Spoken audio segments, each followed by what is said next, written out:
Hey guys, Matt here, Broken Supercoach, checking in. I thought it's a long weekend, so I thought we'd do the trade video, yeah. And I think it's pretty relevant because Cameron's involved in tonight. Well, he's not involved in tonight's game, so I thought we'd quickly show you the trade video. A lot of people, I probably wouldn't make any moves if I didn't have to. I think there's really only two guys you have to trade out, and that's kind of Darcy Cameron and probably Horn Francis, but if you don't have either of those, you probably can just not trade this week. I don't think there's any rookies worth trading. Um, so think about that if you're doing a trade. It's a great way to catch up. Just let your team run, let your team play. Don't go doing something like Constable to anyone crazy. Yeah, I'm just trying to think of what else you might do where you could do something really crazy. There's not really much. So unless you have to trade Cameron, there's no people that you really have to get. So don't force a trade if you don't have to do it. So this is what I think realistically most people are trading have Cameron. They did it last week after Gorn. They also got rid of Darcy. So realistically most people have a trade to do, don't they? So Darcy Cameron, well, during the week, you would have seen the video I chose between. It was going to be Wits or English, and I've ummed and ahed a few times between both of them. During the week, I've had Wits in the team. When I logged in and reversed the trades quickly, I had English in the team. So I don't think you can go wrong with either of these picks. I think Wits has got probably a nicer buy. They are, as you can see, they're both exactly the same price. I didn't mean to click in there. There's no real wrong answer to this. Oh, well, there kind of is. I think I'll go English purely because a lot of people are getting on English. I'll just pull this open a little bit. He's in 26% of teams and he's one of the most traded in players. Wits, I think, is probably more reliable, has a better, more favourable buy, where he only has a buy with one other team, so he plays in every other big buy week, which is weird, by the way, that buy. Round 13, I think it is. That's really weird, but that's beside the point. So, for me, I think I'll go English purely because I can't keep watching this idiot score and not be in my team while other people just ride him. I know he's on my never again list, but there's a point where if someone's so well owned, I think even if he's on your never again list, I think you just have to take him. And you just ride the wave. If he pays off, then you've got him, and if he doesn't pay off, then everyone has to trade him. Bit similar to what happened with Cameron in the end, which was sad because he was a pod for me up until really recently. So, but very similar to that. So English comes in. I wouldn't blame you if you went Wits for the durability. I think if you're going Grundy to make money, I know a lot of people are doing, Cameron to Grundy in order to keep the extra cash that they might have and then find a way to get Oliver in. I think that's a real mistake. Oliver doesn't score well against West Coast to begin with, even though he probably will. And I just don't think it's worth trading in a 700k player. If you didn't start Oliver, then you've got to think about who else you started as your mid-primo.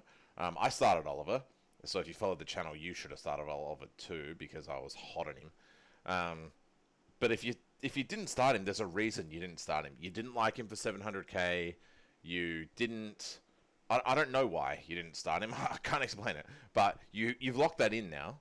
And whoever you picked over him, you have to back that in. Whoever you picked over him, I don't know if it was Bont or... No, I don't know. I don't know who else you would have picked. Josh Kelly or something, who's you probably traded out. If you didn't have Oliver now, really you shouldn't be forcing much to get him at 700k.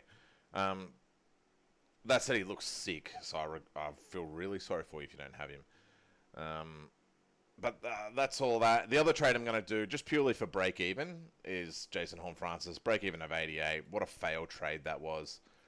I'm really disappointed in that trade, if I'm being 100% honest with you. I'm not going to trade him to anyone. I know a lot of people are bringing in Baker because he's defense forward. He's scoring quite nicely.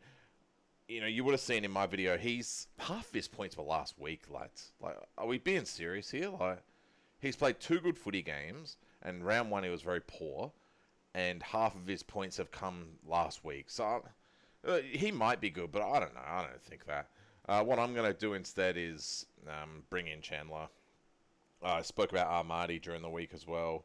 I don't think there's a problem bringing in Armani, but Chandler is cheaper, looks more secure, has a very similar break even.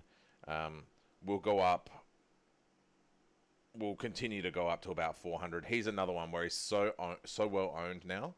I think you kind of have to get him in, and it's not too late to get him in now. It will be next week, but not this week. So in it comes. I've got 250k. Just sit on that money for now. I think there's not really much else for me to do, other than just sit and wait. I think we could turn Marshall into Wits at some point if I really wanted to.